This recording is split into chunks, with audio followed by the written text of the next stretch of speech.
we got to cast. But there are also some other folks like Dan Netzer, who won his zone in CVR World Cup League and placed himself in a great spot. Also another guy who won his zone, Shum, who found himself in this bracket early.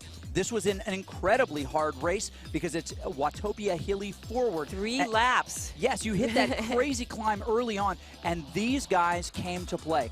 Big names with big power, guys like Soren Bay, who had every opportunity to create something special here. And even somebody like our guy Tim in the gap finds himself really kind of off the back. But Shum, second time up the attack, decides to just blow this thing up. It's a hill. We attack hills. That's what we do, right? Matthew Drujean shows why he is the French national champion, certainly virtual champion, and finds himself really throwing down. But that is not his easy face. That is his hard face. But another guy had something different to say, wetting himself down. For getting ready for something big later. That's what he was doing. Eric Sorensen is a zone winner, a piddly zone winner, not a world champion. And he came to play. Shows why he won his. Soren Bay as well. Amazing ITT guy. Shum, maybe the most experienced rider out here. That's not an old joke. No, he's done more virtual racing than anybody. Doing nice attacks. Gavin Arbor, also from the UK, trying to get something more than he had in London. But Eric Sorensen escapes off the front and does this amazing dig when no one else expected. Shum thought he had second place, but there's another guy that said, not so fast. Not so fast. Not so fast. Absolutely right. Matthew Drujean from France takes that second spot in that men's qualifier. So advancing where Eric Sorensen were Shum and in that second spot. Yep. But so now, 2 guys had to wait. And now we're watching right now highlights from yesterday's races. Yes. Just so it's clear, when people are tuning in right now, they this is fast racing. Yeah. Cut. So we are just doing a really quick wrap-up of what happened yesterday. We saw in the Heat 2 of the men's race, Matthew Gardner, Kim Little, names that we're familiar with, names that we're not be so familiar with. Lionel Sanders, we know him from the triathlon world. No kidding. Kona. This guy, the guy you're looking at right now, Lionel Sanders, was second in the Kona Ironman triathlon this year. That's the World Championships of Triathlon, by the way. He was second. He is a beast. He's got hair on his knuckles. That is an indication that he is a beast. Now, Sadeo Akebi raced earlier today. He is a very strong rider that did not make the break because Matthew Gardner from the USA decided to throw down. I had a conversation with him in the hallway just a few minutes ago. He and Sanders went swimming earlier today. That's how into triathlon these guys are. But look at those red numbers and that red heart rate line. This guy knows how to suffer. Yes, and he actually spent a lot of time training on Zwift for his Kona, so he's very experienced in the Zwift lamp. This was the first time he actually had ridden on a Cyclops Smart Trainer. Yes. And he had, I think, ridden on trainers before, but never a Smart Trainer, so he was very impressed with the experience. So we had Adam Zimmerman, and he was also a zone. Was he a zone winner? Zone winner as well. So he, he has brought his game and had something to show. But that trio right there was without the guy we all expected to be there in Kim Little. So you have Zimmerman, Gardner, and Sanders, and a savvy attack by Matthew Gardner on the final lap finds him off the front. He put on his hat. That's how cool that guy is. The guy who needed a headband to survive this thing, Lionel Sanders, makes sure that he is in the right spot at the right time. He just wants to get to the end because the top 4 positions advance. 2 riders waiting to find out. But in a savvy move, Zimmerman himself decides to fly around Sanders. Matthew Gardner comes across first. Not long after, he's going to find Zimmerman on his tail, taking that second spot, and finally rounding out the podium, Lionel Sanders. Kim Little finishes 4th, automatic, but Sadeo Akebi would find that he was not, in fact, able to make that group, but won the performance division. And here in the women's first heat, Katie Pothier. Now, she's a good story. She made it through the training camp. Yes. She had a great, she's also an Ironman triathlete in the amateur age grouper level. Inga Jansen, who also had a great showing in the heat, making it to the elite final of Velocity Vixen there. Carrie Conabor there. Both of those 2 Vixens did make the cut.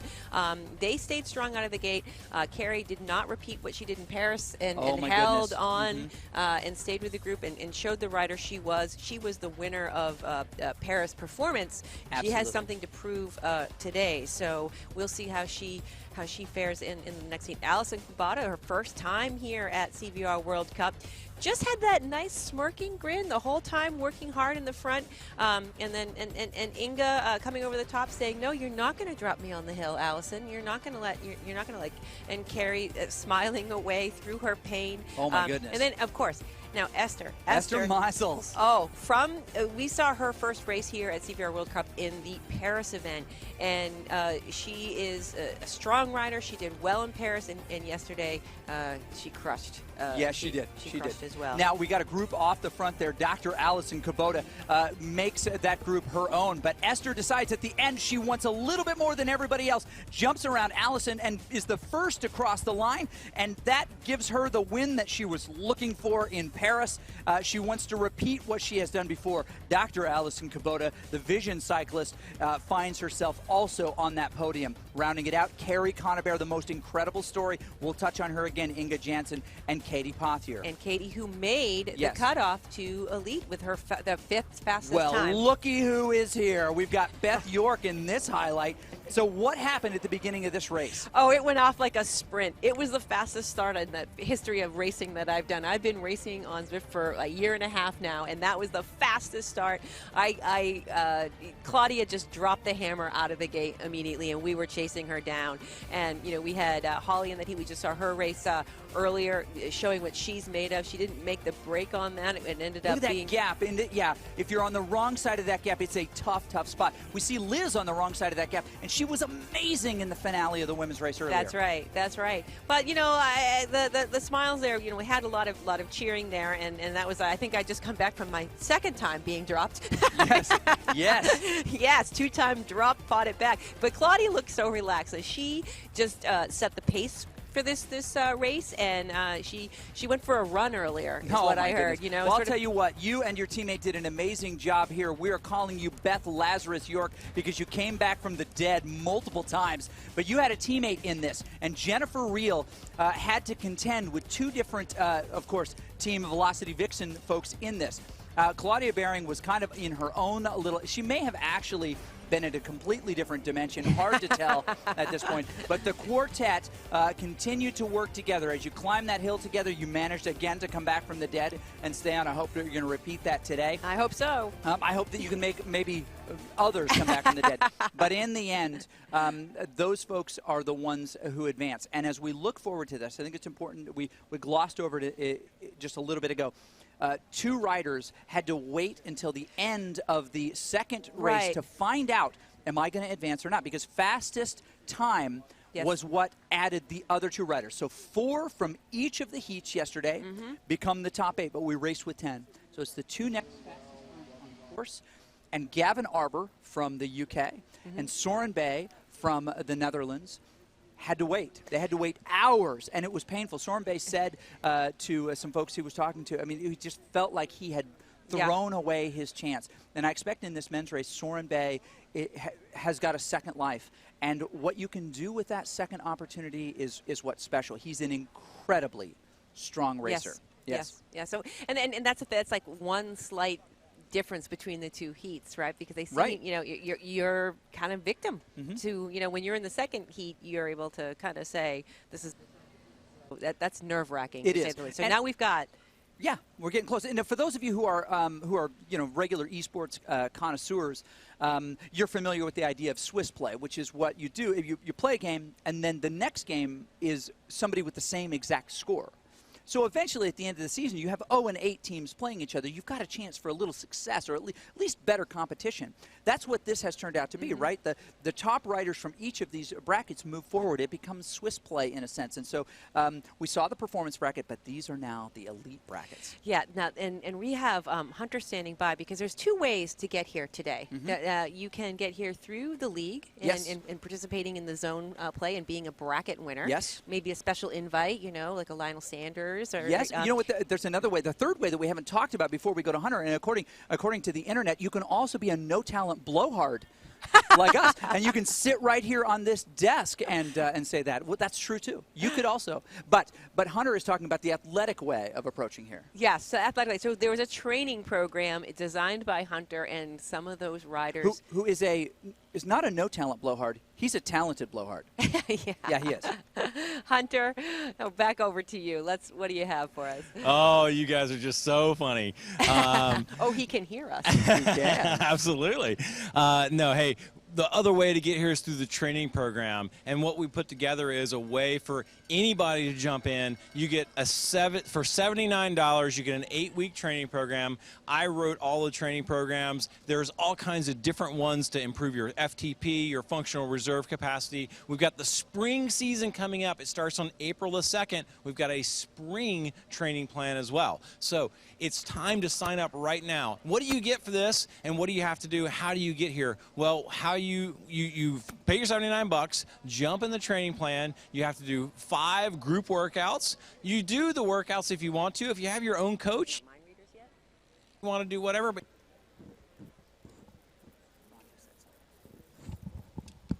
and you have to upload your data. We need to see, hey, are you a real cyclist? Are you a real athlete? Or are you just kind of faking it? So we need to see that data. At the end of the 8 weeks, the top 10 riders from our points-getting band, all the riders are grouped into different performance bands. So we have excellent, very good, good. They fit in all the watt per kilogram bands. And then we pick that out of the hat. Well, this group right here in the winter season was the good band. So riders from approximately 3.0 watts per kilogram to 4 watts per kilogram were picked out of the hat. We don't know who that's going to be. It could be the novice group next time. It could be the very good group next time. But what happens when they win? They win. Those top riders are invited to a training camp, a free training camp, and we teach them the whole week. So we got a beautiful, beautiful week here in just north of LA this past week. They went through incredible training. We did bumping drills. We did cornering drills. We taught them how to properly descend down mountains, climb up mountains. We worked together as a team. We taught them pace lining. They got lectures where we analyzed their power files throughout the week. We looked at their data. We had 4 coaches from Peaks Coaching Group to work with them so that they got really specialized attention. And this is a real big win. I mean, all these athletes came. It was a free camp, paid for their hotel, their food, everything. And even we did sprinting. We taught them how to sprint. We put them out on the road. We got them going sprinting. Our spring season starts April the 2nd. Sign up for training, $79. The next camp is going to be in Vancouver, and it's going to be a beautiful place in July. You want to come ride and camp. It's going to be great. I can't wait to see you here. Sign up for training now. That is fabulous. Thank you very much. Talented blowhard. Very, and super coach, very, and Hunter super Allen. Coach, and super okay, coach. So we're going to tell you right now who is in this race. This heat right now is the men's elite heat. This is when this sucker is kicking off, and it is exciting. So glad. Now, we find that in this group, and we're going to give you the rider cards right now. Look at that man, Adam Zimmerman right there, shows that he can sprint, age 34 from the U.S. He is Swift national champion and fast, mother fast. Next guy on the list is Kim Little. Oh, he is so handsome. We refer to him as the David Beckham of virtual cycling.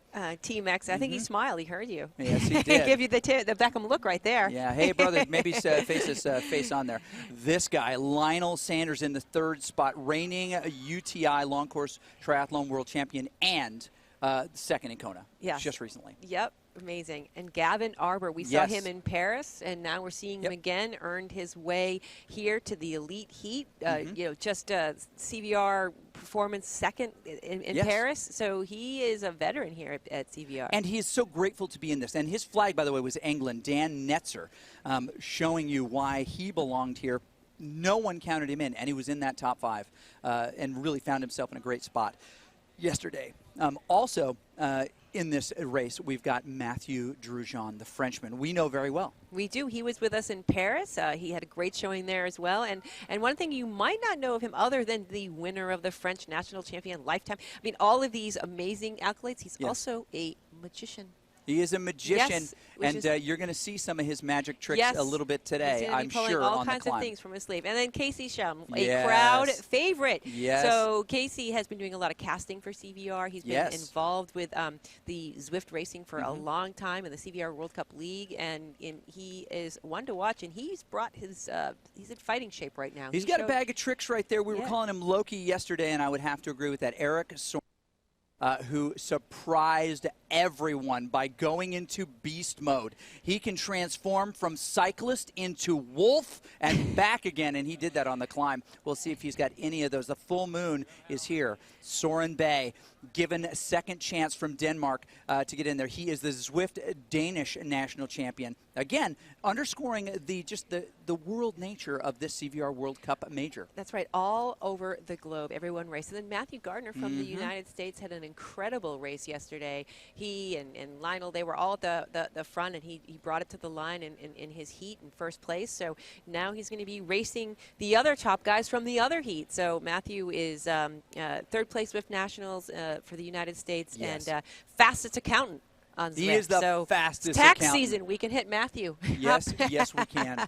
So much going on over there. Just checking out CycleView right now. We've got broadcasts in lots of different places on Mixer. Welcome all of you who are trying to figure out what this is. It's been described as the hardest video game ever. I would agree. Yes, I would agree. Real bikes, Yep. real sweat, real effort, world-class cyclists, virtual world. And you know, these guys are from all over the globe are riding on calibrated equipment. Yes, they are. So they're weighed on in. They're weighed in. They're on CycleOps trainers that have been calibrated by Saris. We also have PowerTap pedals on the bikes to cross-verify that power. So you know, taking those global zones, taking us out of our basements, our garages, our dining rooms in some cases, and racing here on a level playing field is pretty exciting stuff. It is. And here at the elite finals, it's just even up a notch. It is. Now, this is a 3-stage race with these folks, and it's all going to happen right now. Normally, those stages happen over multiple days, as Hunter mentioned yesterday, but this is what the course looks like. We'll give you as much of it as we can. There are 3 stages that are coming at us right now. The first one is the climb. It's like the prelude. It's not that long, but man, it's tricky. They're going to climb into the castle. I call it Castle Wolfenstein. You call it whatever you want. But does it have a name? Does it really? Probably has a name, but you know what? If I hear that, then I'll have to start using that Castle like Wolfenstein. Yeah, okay, again. I gotcha. So the climb starts out with a little bit of a flat, you know, that before you hit the climb proper, and it's only a partial of the mountain route, but a 5.2 average grade with a max at 11. Look at that. Look at nice that. and easy, nice and easy. Then Boom! you hit it. And so, you know, we're going to see some separation for sure. We're going to see who the climbers are. Yes. We're going to have some predictions on that. But then, Yes, then they go right to hilly reverse. 2 laps of hilly. Yesterday they did 3 laps forward. Now they're doing it backwards. It's a little bit different, Chris. It's a little bit different because it's a more gradual climb, although there are some really uncomfortable moments. It's not going to allow light and powery riders get away like it used to. It requires different tactics. And then there is a legitimate sprint down at the bottom on that hilly reverse. It's the same course that we did before, 11% max gradient, and they come around and see that banner, and when they sprint under it, they are the winner. But that is not all. While there is 202 meters elevation gain in this, which is quite a bit, it's the 3rd stage that offers the most opportunity for some of these power-hungry riders. Specifically, we've described it, it's not pancake flat, it's waffle flat. That's exactly right. It's got some bumps and ridges. And here we are, just about 25 seconds left to go. These guys are smiling big. There he is, the Terminator, looking through his eyebrows, trying to find Sarah Connor. She's not in the room, I don't believe. Now, 15 seconds to go now. Matthew Giroux also in that. Casey Shum as we cycle through the riders. Eric Sorensen with his yellow Rafa jersey looking tough. Matthew Gardner looking relaxed. Kim Little spinning up, warming up. We've got 5 seconds to go. And let me tell you, we're going to see lots of fireworks out of the gate. What are we going to see? We hear those trainers spinning up. We hear the room starting to scream. Who do we see in the front? Gardner 10.2, Shum 10.1, Little's 12.0. These 3 are like off to the races. And are the other, Arbor Sanders is 1 second back. He's not going to let that happen. I can tell you that. Draft 1 second back. Here they come. Back together here. But those numbers are still 9.0. Netzer dance off the front. He's going up. Oh, Sanders says, hey, guys, you remember who you're racing? Come and get me. Yeah. 5.1, he's going to settle in. But he proved, he's like, nope, you're not going to beat me out of the gate, guys. All right, so it's going to start to settle in. As expected. As expected. Comes back together here. Is anybody trimmed off the back? I Hard to tell. don't see it, no. Gavin Arbor maybe in the tailgun position right now, but he's still in good company. There's quite a bit of run in here as we look at the telemetry. By the way, you can see that over on CycleView, and that's cycleview.cvrworldcup.com. You can check that out. You can give a cheer over there to your favorite rider. You can even pull up the riders you want to view. If you want to see, I'm watching our live broadcast, and I've got Casey Shum in one of my spots here. But maybe I actually want to check out what Gavin Arbor's got going on. I can actually choose him and cheer for him as well. They're broadcasting each of their views along the way. Now, those cheers show up on the screen, as Beth well knows. I do. And sometimes those cheers can give a tremendous amount of energy. Sometimes they can bring you to tears. They can bring you to tears. When my dad gave me my cheer yesterday, it made me cry. It really did. So it was well-timed because I was crying for a different reason. You were crying for a different reason. It was well-timed, but I heard a little Cats in the Cradle and the Silver Spoon. Yeah. Little boy blue and the man in the moon. Okay, I don't think I sang enough of it well. We don't have license for that. Well, I didn't sing. I don't think I got many notes right. Yeah, That's exactly right. Okay. So we've got Kim Little here laying down the watts in the front. Now, we saw Kim in Paris. We know he can climb. In Paris, he had Scotty Weiss to help him. So the two of those guys really crushed it. So they did. So now we have right behind him Soren Bay. All right, we have Sanders, as you can expect, Sorensen. Everybody's right there, but Kim is in the front. Now, he's not doing anything other than just, I think, protecting his position and making sure when he hits that hill, he's ready to go, because I think he's going to really, really show what he's made of up on these climbs. Yep. He's a guy who follows the adage very well of just staying near the front but not on it. He did drift to the front right there. Joachim Plammer's right there over his shoulder. Mike Davis right over his shoulder. These are two incredible racers who have been on this stage. Mike, just a couple hours ago, Plommers was there with us in London and had some great effect. I know, look, so he's sitting down there on the floor right next to him as well. It's Holly. That's one of the things that's wonderful about this event, is that you not only have all the other cycling fans and friends cheering you on. Look, there's two people in the back there. They look really good. Check those guys out. I like how out of focus we are. It's great. Yeah, that's actually really good for us. I think that we should do the whole broadcast just slightly out of focus. Just slightly out of focus. Which is also like our takes. Yeah, exactly. Slightly out of focus. We can both take that train of thought. Look at Soren Bay. Look at him. He is intensely looking and just looking really relaxed. And, he has something to prove, because he got into this race by one of the fastest times. He right? did get no. Well, Soren Bay did. Yes, Soren Bay. Yeah. But he was really concerned. I spoke with him afterwards yesterday. You did too. He was really concerned that he had screwed up, that he'd come all this way and he didn't make the top four of his, and he didn't think he was doing it. But he and Gavin Arbor continued. Yep, they never just gave up. Work. You just can never give up, and that's what's interesting about these three-stage races, right? Because you might have a climbing specialist. Yes. You might have a watt master. You might have a sprinter. So all of these different stages favor a different set of tools, right? And so I'm sure there are some all-arounders in here that are going to be able to kind of finish mid-pack in some of this stuff. But, like we saw with the women's race earlier, we saw some massive sprinters take away. We saw Mackenzie, come with a sprint at the end of the crit. So these guys have to be thinking about, what do they have? Are they a climber? Where are they going to spend their energy? What their strengths are? What their competitors' strengths and weaknesses are? And how that interplay is going to work so they can capture the most points.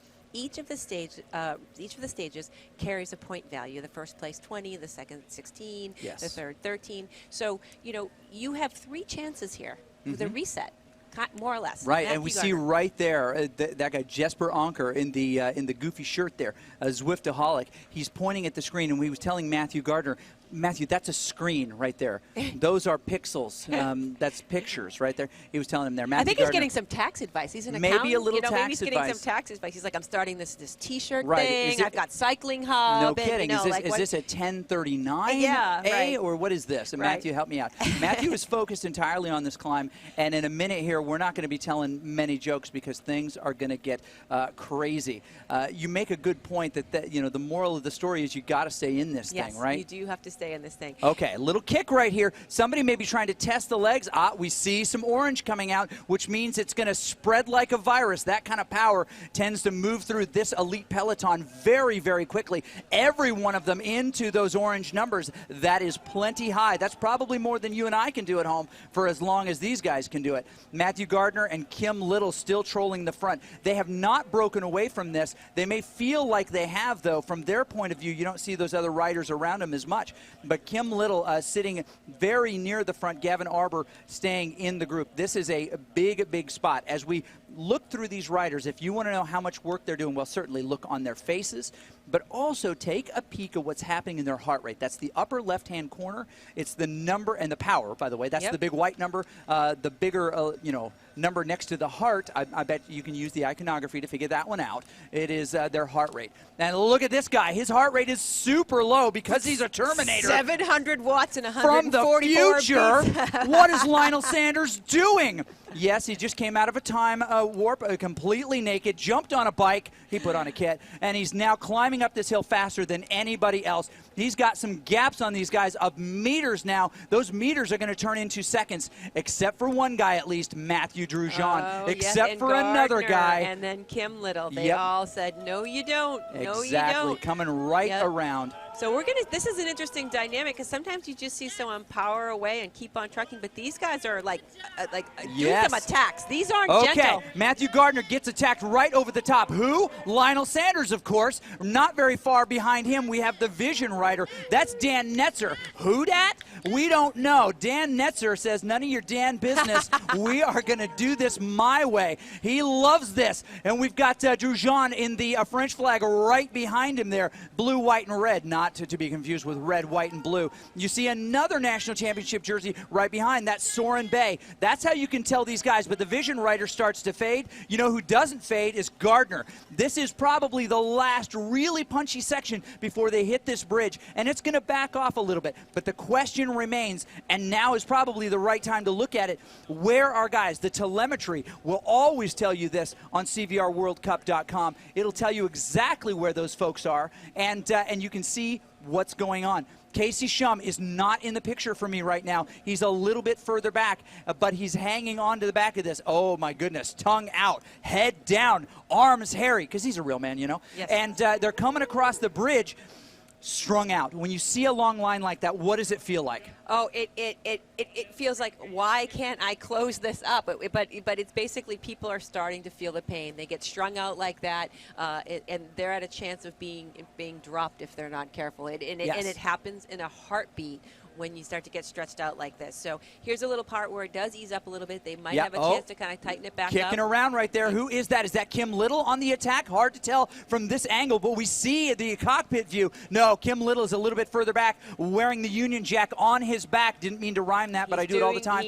And yes, and Sanders giving another big dig at the front there. Giroux not far behind him. The question is, why all these attacks? Maybe because he can. Giroux making sure that he is covering that distance. Gardner now overtaking him, says, I've got to close this gap. I've got to get here. Will he just settle in? He's easing it back a little bit. Yes, he does. That orange message that pops up on his screen, go, go, go, is one of his friends in the Zwift platform that can send him messages. But if you're not, you can send him messages over on CycleView, cycleview.cvrworldcup.com. You can actually send them messages in the form of cheers. Give $1. Half of it goes to the rider, half of it goes into the prize pool. Ooh, and a big push around the outside. Sanders apparently, again, trying to do a little bit more. You know what? As a Canadian, I'm not sure what this is all about, but Casey Shum, here's his name, wants to make sure that he wants to get up there. But you're in good company, my friend, but take that headband and stick it on the backside of Lionel Sanders, because that's where it needs to be. You got to stay with him all day, brother. Now, He is not the only one. Zimmerman, unhappy that we were talking about all of these other national champions. Now that we have the Zwift national champion from the U.S., he finds himself in second position.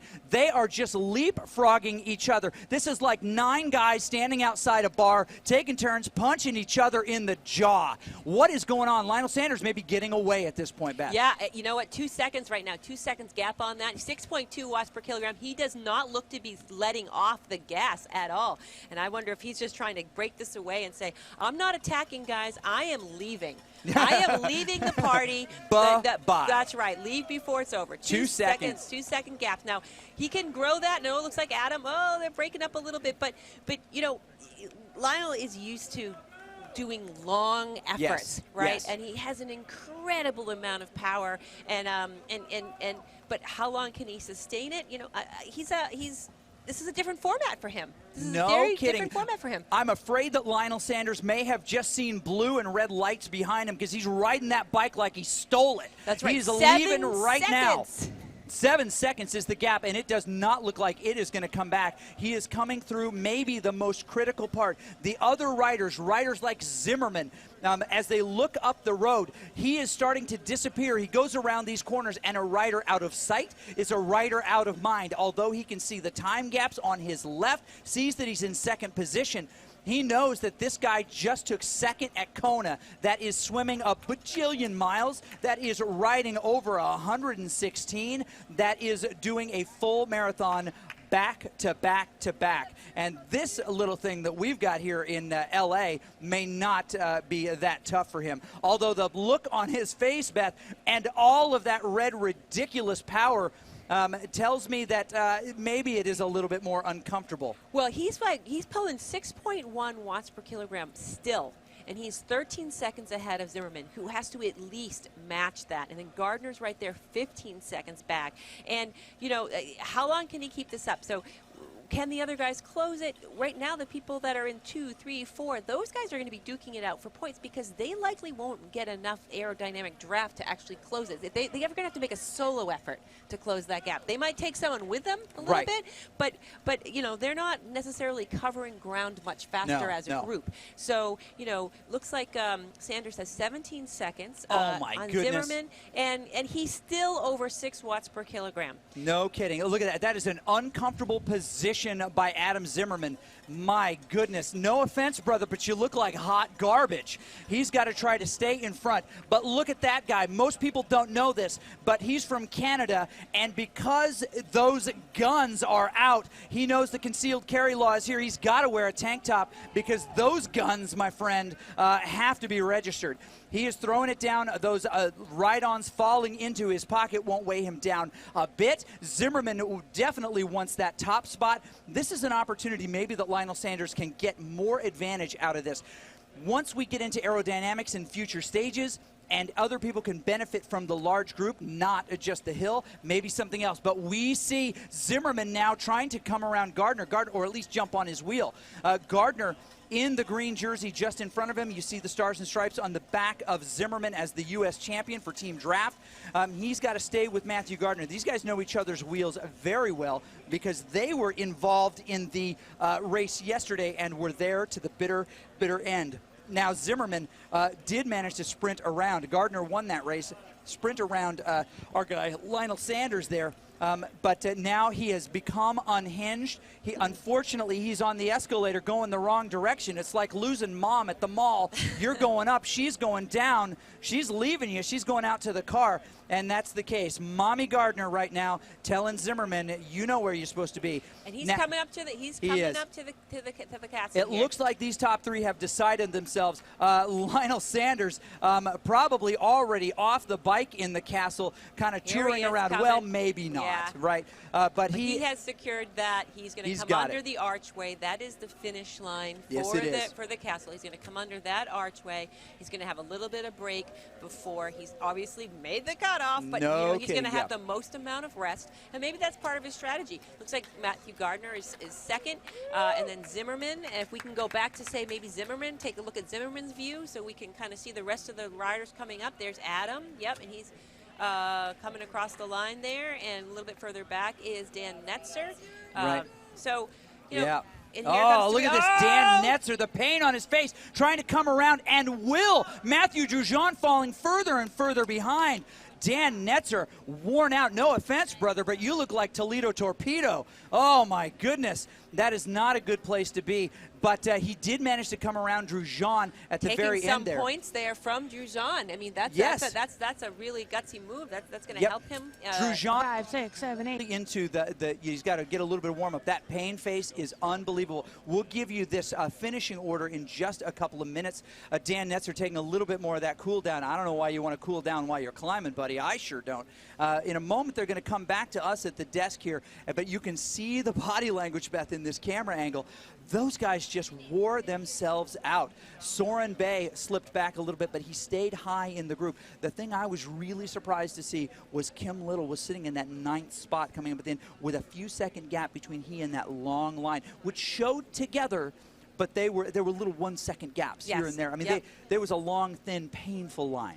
There was. Yeah. I'm going to remember that. A long, thin, painful line. Painful line. We have Hunter Allen standing by. We do. We've got Hunter down there. He wants to find out what in the world is going on with the Terminator. All right, hey, I'm down here with the winner, Lionel Sanders. Lionel, tell me, that was an impressive effort there at the end. What a big push. What was going on in your head? I knew that my only shot to compete in this race was to take this stage that basically is very little surging because with the surges. So the rest of this is going to be very challenging. So. Wow. So, you know, how many you were putting out over 6 watts per kilogram there. For those of you back at home watching, I mean, that is the world class number, and that's exactly what this guy is, a world-class athlete. I mean, were you targeting a specific wattage on the climb? I was just trying to make myself and everyone else suffer to the best of my ability. Yes. All right, there you go. He was just pushing as hard as he could go, and he was making it all the way he could do it, and that's it. Back to you guys. It must have been something I said, or it's the fact that Beth is competing in the next race that she decided to step out from the booth. So just to tell you what you saw here, that was really, really impressive. I think that there are 2 takeaways that would concern me if I'm a fan of some of the favorites in here. Matthew Giroux found himself most of the time sitting in that 3rd position, which is a good spot to be. You can still get 13 points for that finish there. Now, at the very top, you've got 20 points available to the winner. That went to Lionel Sanders. There's no question about that. Adam Zimmerman showed why he is so strong, the American champion, and chased. But in the end, it was Matthew Gardner who came around him, maybe in the last kilometer, and stretched that distance. So Zimmerman finds himself with 13 points. Still very, very workable. You can do well in these other races and still be at the top of the podium. This has not been decided by any stretch of the imaginations. Two remaining. Two things remaining. Now, but here is the part that should concern you. Dan Netzer and one other were chasing hard. Oh, ice on the back of Kim Little. It is hot in here. We'll talk about that in a second. But found himself in the unenviable position of having 2 really strong riders like Netzer and Sorensen right around him at the onset of that final segment. And because of it, Matthew Giroux, I think, we'll find out in just a second, slipped to 5th place. That's 9 points. That makes this race very, very different for him and something that is pretty concerning. So as we prepare for this next race, just a couple of minutes away, let me just talk you through, no visuals, what we're going to see here. Actually, you'll see people starting to show up in this pen a little bit too. In fact, if in the pen, if it's good, you let me know. Would love to see that telemetry as well. I can actually pull up the telemetry on CVRWorldCup.com as well. Now, a couple of the big pieces. Yes, as we see right here, let's look at that first column right there. Sanders with 20 points. Zimmerman with 13, so you scroll down a little bit. Matthew Gardner with 16. So where is Giroux? Matthew Giroux got 9 points in that. That's a tough spot to be. He was expecting probably to get almost twice that amount. Eric Sorensen found himself a little bit later. Casey Shum faded at the end. Kim Little. Those guys were incredibly strong yesterday. And as we go back to the group here, I've got to ask you, what is the recovery? And I'm talking to my guy, Hunter Allen. He's next to me on the desk here. Thank you very much. Hey. But what are these guys having to do with a minute left before we go to recover for the next stage? This is bam, bam, bam. Yeah, this is a big deal, right? I mean, I was right down there with Lionel. He was eating a gel. He was doing, his nutrition. He was making that happen right away. Instantly, he knew I needed sugars. I need carbohydrates. I got to get that in. He's drinking water. He's drinking his favorite sports drink. All those things. The same thing is happening. All these riders are making sure that they're going to be there and they're ready to go. So they're trying to stay cool. They're lower their heart rate, pedal easy, and here we go. 15 seconds to go. This is going to be exciting. Laser gate is going to drop, and they're going to put out some laser watts from the very start. This is reverse, hilly reverse, which means they're going to have kind of a circuitous, slightly uphill drive here in just a second, but nobody wants to get left behind, and these guys are never about starting easy. Lionel Sanders mid-group there. It looks like Casey Shum doing one of his gate drop throwdowns, and he does. In fact, he is the most experienced racer, Zwift racer, online virtual racer in this group, and he knows exactly how to start these things. We said it yesterday. We said it many times. You're tired of hearing it, but stamp your bingo card. You can't win the race in the opening kilometer, but you can most certainly lose it. And nobody wants to be left behind. Gavin Arbor finding himself, he ended up with a pretty nice finish there, but he finds himself in the tail gun position again here. Maybe he's comfortable with that. Maybe he has a history of tail gunners in his family. I'm not sure. Well, and you saw the first start of that hill climb. They were all being very patient. They were riding in the peloton. They're saving some energy.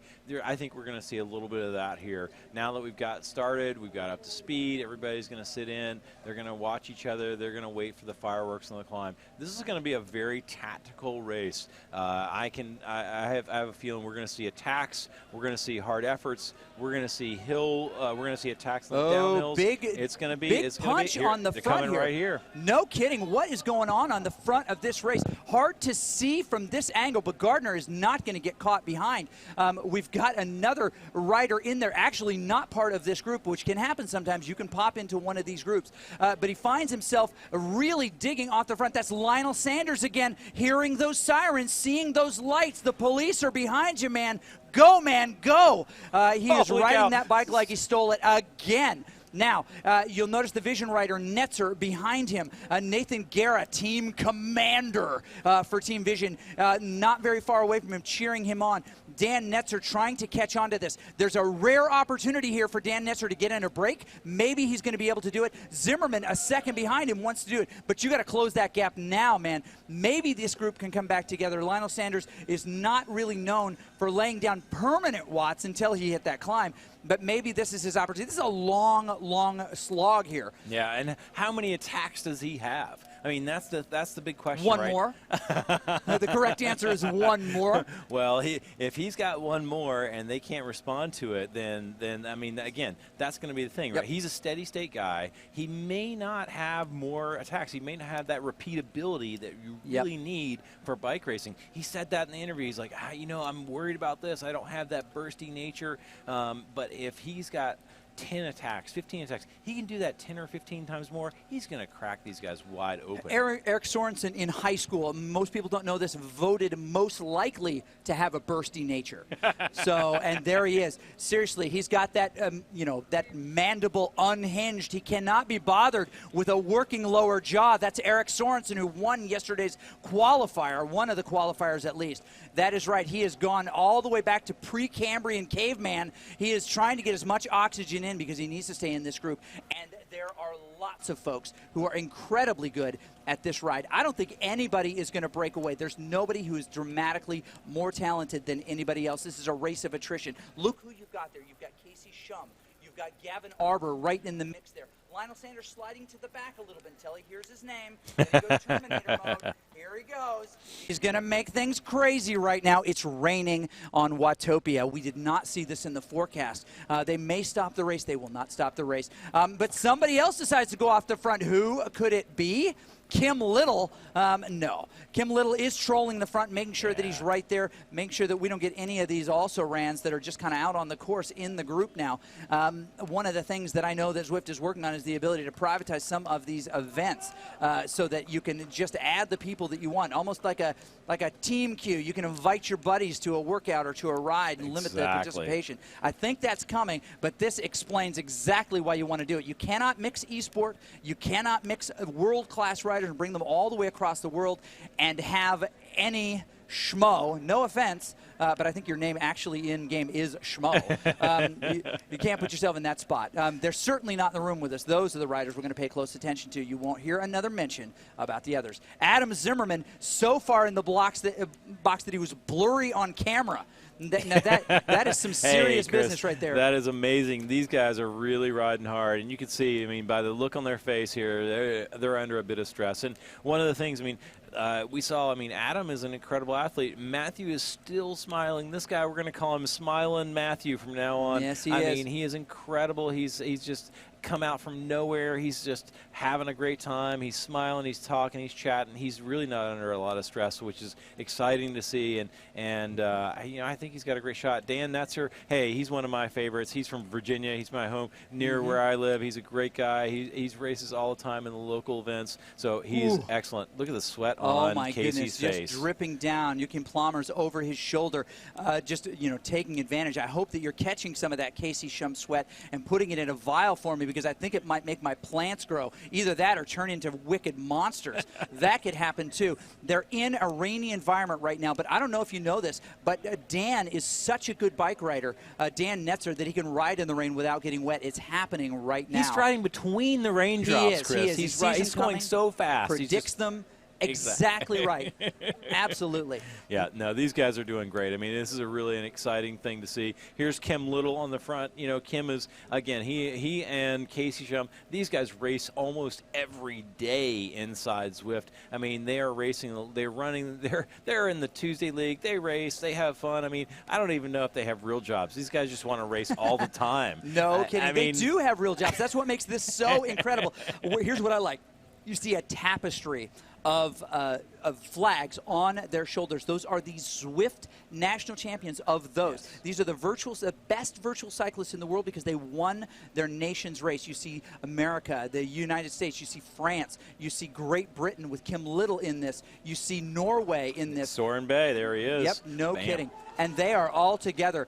This is one big group. It's like a suffer bus, but who is driving? Dan Netzer from the U.S. And then Lionel says, maybe it's my turn. They can't decide. They're fighting over radio stations. Kim Little wants to listen to a little bit of disco.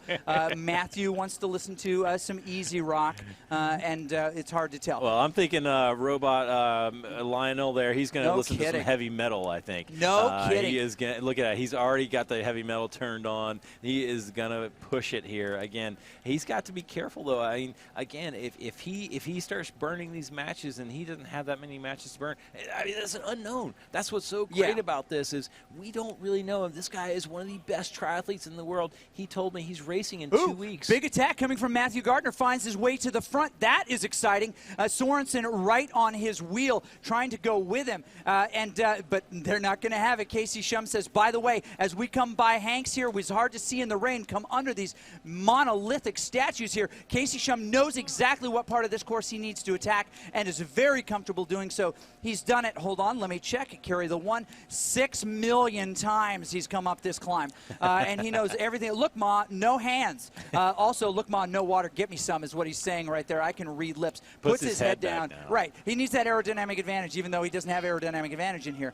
Maybe he just wants to cool the top of his head with the fan that's in front of him, or it's just muscle memory, right? Dude, he's focused. He is focused. We saw it earlier in a pretty earlier one. You could see this gap starting to form. All of a sudden, here we got Lionel, we got Netzer, we got Gardner, we got Casey. It's like, whoa, there may be some cracks in the back there. I see Gavin Arbor off by 2 seconds. So all of a sudden, this attack is putting some hurt on some folks. Did somebody just pour a bottle on Casey Shum's head or Gavin Arbor's head? Look at that face. No, that is a 100% pure sweat in this humidity-controlled, amazing velodrome here. 55% humidity indoor, and always 71 degrees, unless you're Kim Little, and then the temperature is really turning up because you cannot allow yourself to get separated from this group. This is your now or never moment. Kim Little has got to close this gap. All of these men have to close this gap, or it is a very different stage of this race. Backs off a little bit. He's looking for a little bit of help, and he's going to find it. But we've got 5 powerful men. We'll call them the Pentaveret. They're off the front. Matthew Gardner is the leader of that Pentaveret. Who else? Lionel Sanders. We've got Dan Netzer in that group. Casey Shum, and, of course, the Colonel before he went dead. Okay. Now, what has happened to Matthew Giroux? He's 45 seconds back, Chris. That is unreal. What has happened to him? He is in a big, painful spot. He's got to find somebody in this group and catch on to the back of them. But he got unhinged not long after Hanks and was unable to close it down. He's got to get as many points as he can. What he can hope for is he gets a little bit of recovery, sit in. You talk about that total pool of ability. We'll stay close to the front here and wax nostalgic about Giroux in a moment. But that recovery time, people attack, right, and they feel like they're dead. They've got nothing left. But then they're able to, what is that physiological process where you can get your energy back? Right. Well, you have to have this ability where your creatine phosphate system, the anaerobic glycolic system, when you go super hard, you've got to have that system recover. That takes time, Chris. It could take anywhere from 15 seconds to a minute to 2 minutes. But you know what? You have to do it under your functional threshold power to get that recovery to occur. Now, these guys are over their functional threshold power, their FTP, so they're not recovering those systems. So it's just like a battery that just keeps getting lower and lower and lower. They're emptying that battery, and all of a sudden it's like it's going to be completely empty by the finish line. But this is a big gap here. All of a sudden we got Soren, big gap. Kim, and Gavin in chase 1 now. All of a sudden 12 seconds back. When do they have to close this thing? Right now. There you go. That's right. right. Now they got to do it. Check your watch. Right now. The time to close this is now. Exactly. 5 guys, especially with Lionel in that group, are just going to move away from you. You've definitely got to manage some points in here, but you've got a great group around you. The danger is you've got maybe 3 of the strongest guys in there, and they're descending right now. All of them as they come around. Again, a little bit obscured by rain. It is not safe to fly the blimp in the rain.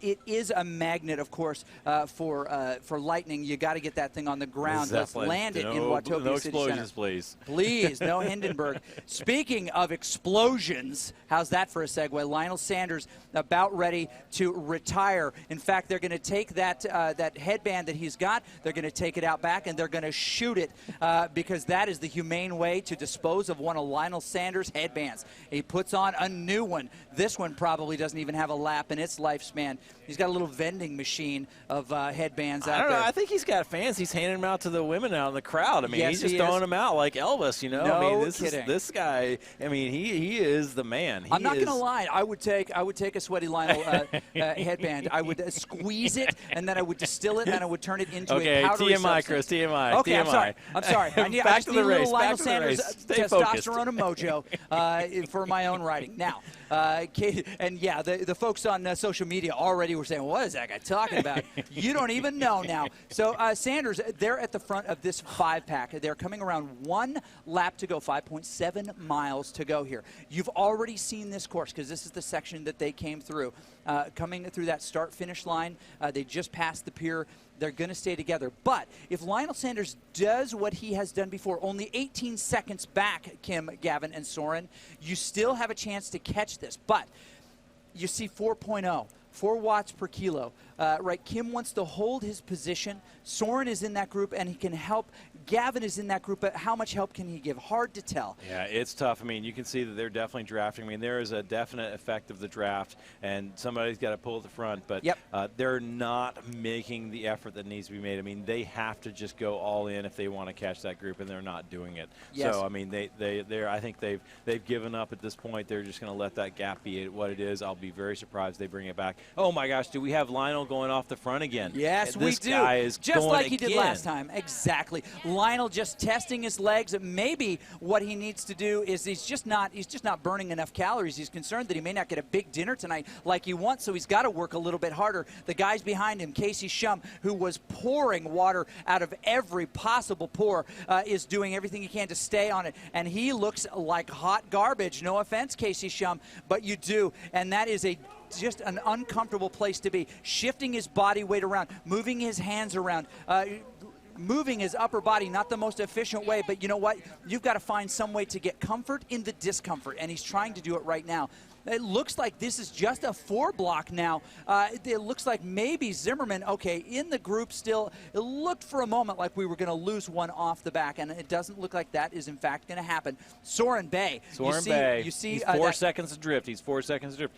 And Netzer made it. Sanders is there. Shum is there. Gardner is there. And Adam Zimmerman is there. But Soren Bay has 4 seconds adrift. And you know what? Heading in the wrong direction on the escalator is Kim Little. He is really backing it off at this point. It was Soren Bay who was in that group who is now trying to close the gap to the rest of those boys and may, in fact, be able to do it. He was just in the gap there. That is how you do it. Soren Bay, I take that back. He is still chasing. We're still chasing. We've got an anomaly with some riders who don't belong in the group, and we'll not focus on them again. He definitely needs to move around them as quickly as he can and get up there, finding the right time to do that. And if they won't leave you alone, that's hard. But he does have Kim Little right there in front of him. A little bit of a blip there, anomaly. We saw it in a wrong way, I think. Okay.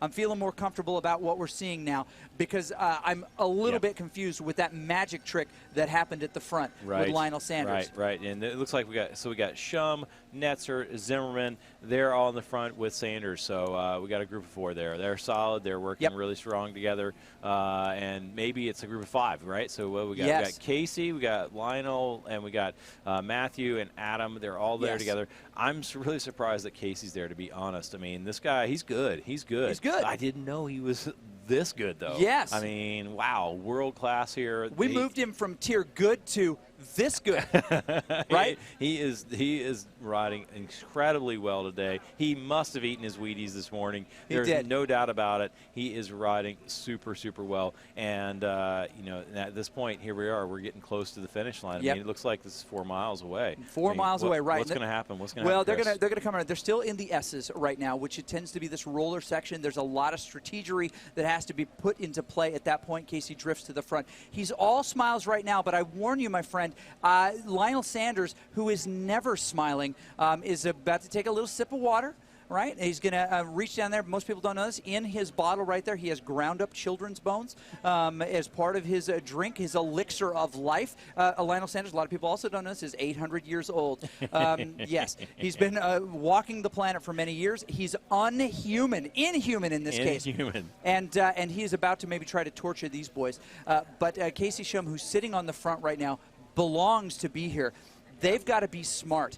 And by they, I mean anyone who thinks they may not have a lot of gas in the tank. Sorensen was in that group but got trimmed off the back. He was the hero of yesterday, did a very nice job. He knows how far ahead those guys are, and he's got to cover that distance to get there. 21 seconds back, though. I don't know. That's going to be a tough ask, especially only 3.7 miles to go. I mean, that's a tough ask. He just has to keep away from the next group with Kim Little back there at 43 seconds back. So if he needs, he's got to get those points. He's got to get those points. So he has to time trial the finish line at this point.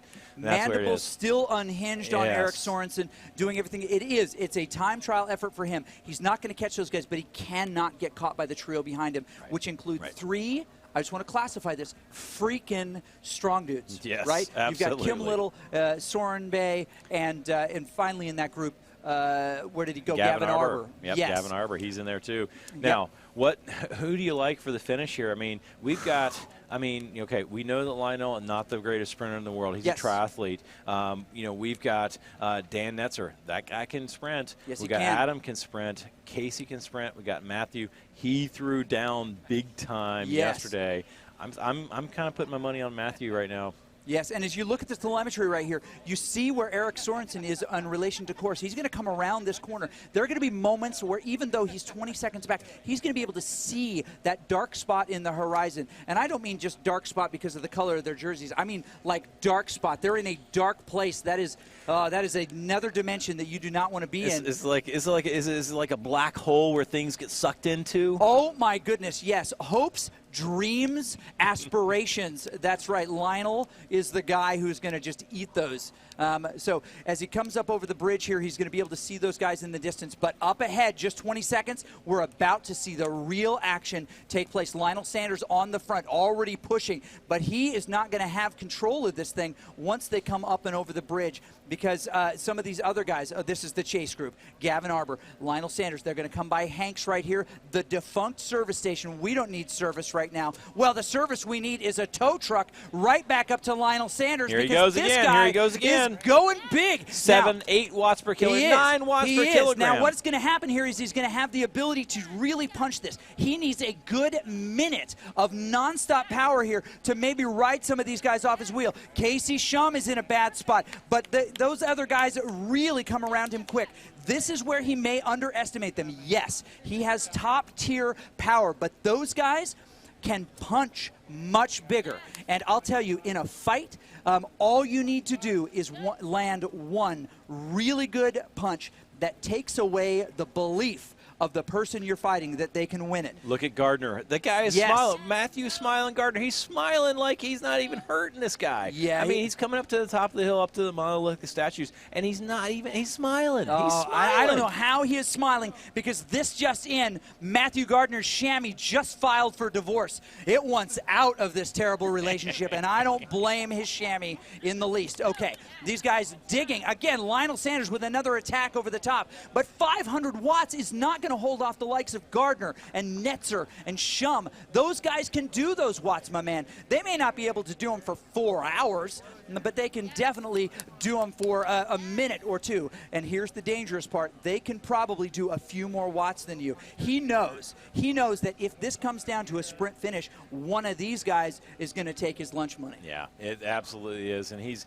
got to throw everything in here. He's got to attack multiple times. He's got to do the best that he can possibly do here to get away from them. Otherwise, he's going to get crushed in this final sprint, because it is a flat sprint. It comes after a downhill. The speed is going to be high. It's going to favor somebody who has got the speed like Gardner or Zimmerman or Netzer, and he's got to throw it down, and he's doing it. Yes, he's doing it. He's got a little gap. He's got a second gap, but at the same time, they all know that, right? Every single one of the competitors know that. They know they're not going to let him go. They're going to pull him back. They're dragging him back. And Casey Shum was just passing him at that exact moment. This is going to be slightly delayed in the telemetry here, but you see all of these guys in the mix together. It's like a milkshake of evil, and you can't decide at any one moment what flavor is going to rise to the top. Will it be Lionel Sanders bitter? Will it be Casey Shum salty? Who will it be? Will it be Matthew Gardner sweet? All of these flavors in this milkshake of evil coming to the front here. Gardner in a great spot. Now, as we come down to this sprint finish, we know that there are a couple of these guys who are incredibly strong. Adam Zimmerman. Sanders going again. Sanders going again. Of course he is. How many more attacks does he have in him? One more. He has one more. Exactly right. At any one time, N+1. Current number of attacks, +1. There we go. Coming around him is Matthew Gardner. Gardner closes him down instantly. Gardner's right on his wheel. Now, these guys are also savvy. They know exactly what they've got to do coming up to the top of this climb. They've got to make sure that they're together. Gardner with a little counterattack. Now watch Sanders. He pulls back that string of his bow. He puts another arrow in it. He gets ready to go. Dan Netzer listing hard to starboard. This is not good. He could be sinking. When you see a list like that, you wonder how much water he's taking on. It looks like he may be able to right himself. You may end up having to just crash onto a bar, my friend, to keep the ship from sinking. Lionel Sanders putting in a big effort, but you do not need to put it in downhill like this. Watch your head, man. Duck. They need to trim that tree. This is a dangerous spot for anybody who can get away. But these guys are going to do a nice job. They're 5-6 meters back. They know this hill better than anybody. This is not where it happens, but you cannot let him ramp up at the bottom of this hill you have to make sure that you are close enough. There's probably a little bit of concern and consternation. Maybe that's what we saw on the face of salty Casey Shum.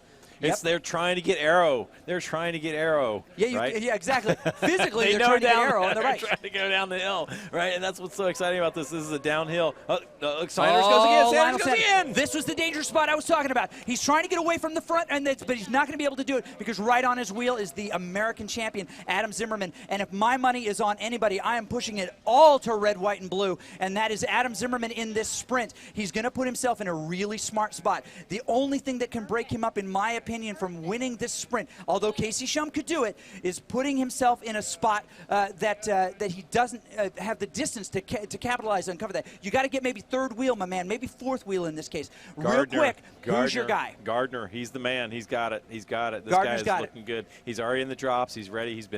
His heart rate's come down a little bit. Oh, and he's going early. All right, I'll take it from the end here. Now he's coming around. Come on, Lionel Sanders on his wheel, trying to close that. But Casey Shum says, I know how to sprint, man. Gardner says I've got another gear, and here it is. Coming around him, Adam Zimmerman, the man that we thought was going to see the Vision Rider, also passes over him. We see the overhead view. Zimmerman still in the lead, but just barely. Vision, Casey Shum now comes to the front. Casey Shum throwing down everything he's got over the line. Casey Shum over the line. Unbelievable sprint finish. Gosh, unbelievable sprint finish. Okay. None of neither of us had it right. No. You know what? Casey Shum came out of nowhere, passed them all. That is the power of the salt, right? And wow. Casey, the saltiest guy there. Wow. So much love. He has dropped weight and gotten so. Test. And again, one of the most experienced guys. When everyone else kicked it into another gear, right? They maxed out their volume. Casey Shum has been training for a long time to give himself an 11. He had the 11. He turns it up to 11. It's one faster. One faster. That's right. Why don't you just make 10 louder? No. 11. Yep, he did it, and that was an incredible finish. He was there. He was over the top, surprising everybody. I didn't think he was going to make it, and he made it over the top, and he won the race. He made it over the top and won the race. There were a couple of times where he was in a dangerous spot. Yes. And the look on his face tells you exactly how much he put out. Wow. This changes the race dramatically. Because if I saw correctly, Sanders fell down 4 spots at least. We'll see this in a minute. We've got another big sprint that's happening there. I believe this is Kim and his group. There it is. There's Kim Little. That's why he is the handsomest man in cycling. And look at those legs. My goodness, he's smuggling hams as he comes across, wins that sprint finish. We get a better look here. Sanders did come in 4th. Gardner in 5th. Boy, that's a surprise. Both of those men who were high on the list early, now this shakes up the standings quite a bit. Really shakes up the point standing. Oh, my goodness. This really shakes up the standings. This has gotten more exciting than we've seen. The earlier 2 races, we saw the same rider win stage 1 and stage 2, and it was about protecting at that point. At this point now, it is very, very different. Anybody can win. Anybody can win. The third stage is going to be the deciding factor here of who wins the overall. I mean, this is anybody's game. This is really incredible. I am incredibly surprised. I'm incredibly surprised at the fact that we've got this happening now, and we are really in this third stage now. It's good. Who's recovering faster at this point? And that's the biggest part of it. And now it comes down to who can recover. So what do you want to do? You want to get heart rate down? Yep. You got to get heart rate down. You got to get food in. What kind of food? What kind of food? Something quick. Things that digest quickly. So gel. The little what do you call it? The jellies. The jellies, exactly. The jellies. Thank you. And shock blocks. Any of those things. Anything that digests quickly, gives you a quick burst of energy. Also, electrolytes. You saw how hard they were sweating. How much how much salt's coming out of them. You got to get that back in because we saw some earlier riders starting to get some cramps towards the end. Yeah. It's warm in here. Yep. They got fans on them, but it's warm, and they can get a cramp, and that could be a major problem. So it can. Okay, so 300 meters before the finish, Lionel Sanders had 40 points in his pocket. And these men stole it, and we'll show you exactly how it happened right now as we go to the replay. As we got close to the end there, Lionel Sanders made a nice push at the end, but Matthew Gardner decided he was going to take his time. early as far as he fell. Now Casey Shum right there behind him in that jersey makes sure that he follows the right wheel, and he accelerates, of course, as the vision rider Dan Netzer comes around and stays right on his wheel, explodes around him at exactly the right time, but Netzer could not cover it. So you see it right there, Netzer, Casey Shum, Lionel Sanders comes through in that gray and orange jersey, and as we saw, Gardner finishes in that fourth position. Yeah. When the frame came up and Casey, not Casey, but Kim, we saw the finish. We saw how all of those riders lined out, and it was really, really impressive. Oh my gosh! I mean, Casey came out of nowhere. I mean, he really did. He was back in the back. He was waiting. He pounced. You could see him go between the two riders in the middle. All of a sudden, he's finished on the line. It's timing, right? All the best sprinters know the timing. And you said it earlier in this thing, in the broadcast, that Casey has got so many races. I mean, he has so many races. He knows exactly where to go. He has done that sprint hundreds of times. And so he knows exactly where to go and what his body can do. Also, it's not just about deciding what he wants to do. He also knows exactly what happens when you follow somebody, right? He has probably sprinted that in very similar fashion a number of times. He can go to a memory that, frankly, a Lionel Sanders can't. Right. That a Matthew Gardner, who hasn't been in the world since beta, and Casey has, right? He knows that sprint finish because it is the most used sprint finish in any of the races. Regardless of which direction you come from, he knows it really, really well. But he spent a whole lot of his savings right there. Yeah, that was big. I mean, like I said, I didn't think he was going to make it over the hill with those guys because that was a huge, huge effort. He burned big matches. He was able to make it on. He was under a lot of stress, and that could be a big factor here in Stage 3. We've got a flat criterium. It's not totally flat. There's a couple little poppers in here you got to be on. We saw in some earlier races, riders went away on those things. They won the race. So the sting's already out of their legs. I mean, now it's just like grinding a poker down into the bone. It's going to be tough. It's going to be tough. It really is. And so we're back to recovery. Who's recovering the best that they can? They're riding easy. They're taking it, but they're putting out as little watts as they can. They're getting advice from their coaches. Their coaches are down here talking to them side by side, giving them reinforcement, giving them ice on the back of Kim's neck there to try to keep him cool. Now, I tend to race, a lot of criteriums in the summer, and I'm a big fan of the ice sock or the ice stocking. Take one of my wife's stockings to her chagrin, cut that sucker, fill it full of ice, and then just put it down my back. And I race with that. People are like, what are you doing? And I'm like, staying about 5 degrees cooler than you. It's a huge deal. It's a huge deal. It makes a huge difference. You've got to stay cool, especially in an environment like this where there's not any wind. We're inside this Velogen, this beautiful, beautiful place here inside L.A., but at the same time, you don't have that convective cooling that occurs when you're out riding on your regular bicycle. Well, they've got fans, but again, it has got to keep the body cool. You can 10%. You can lose 10% of your power if you get overheated. If you get too overheated, you're off the bike. You're on the ground down here, and we're calling the ambulance. So we can't let that happen. They don't want that to happen. They've got to stay cool, and that's what we're seeing right now. Getting close to the start here. If you are making your vocabulary list for the final class, you've heard him say convective cooling and supple. Those are the words that you want to pay close attention to.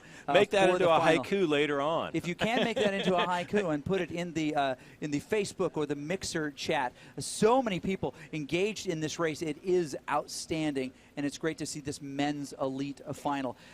There are some interesting stories as we get ready to go to the pen here. They're going to probably have one of those, drop gate pop starts and go hard and then settle in. I think that's probably fair. I don't think anybody's going to try to get away at that point. They've got a long run into the circuit. As Beth and I described, it's not pancake flat. It's more waffle flat, right? Waffle flat. It's got some peaks and valleys, but they're not really that dramatic. Matthew Drugeon found himself in a really tough spot. He worked hard in that opener, but he lost a couple spots at the end, and then he found himself off the back of this big group. Early on, Chris. He was early on. It was before the start of the second lap, you're right? I mean, it was a tough spot. I mean, he flew all the way here from France. He came here early on. He was like, he was so focused. He is so focused. He wants to win this thing, so he is. And he is a guy who can win it. If he had been in that sprint finish, it would have developed very differently. Absolutely.